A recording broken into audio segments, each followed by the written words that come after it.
Assalamu alaikum. In this video, how to cut a circle out of a shape in Photoshop. Let's begin.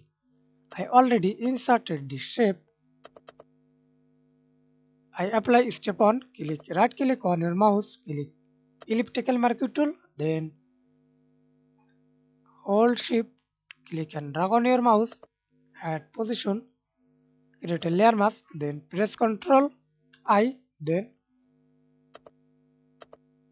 cut out. And I apply step 2. Right click on your mouse, convert to smart object, again right click on your mouse, rasterize layer. Then again click selection tool, hold control, add your positions, click the move tool, press Ctrl T, resize.